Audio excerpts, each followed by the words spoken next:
how you can add 1 minute long video to your Instagram stories without having to split it.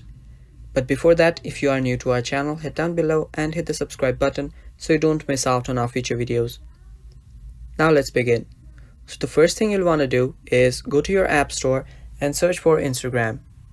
Now we are doing this to make sure that our Instagram is up to date, because adding a 1 minute long story is in Instagram's new updates. So as you just heard it, Instagram now allows us to add a video as long as a minute without having to split them. Now we'll try that out. So just go ahead and tap to add a story and just select any stories.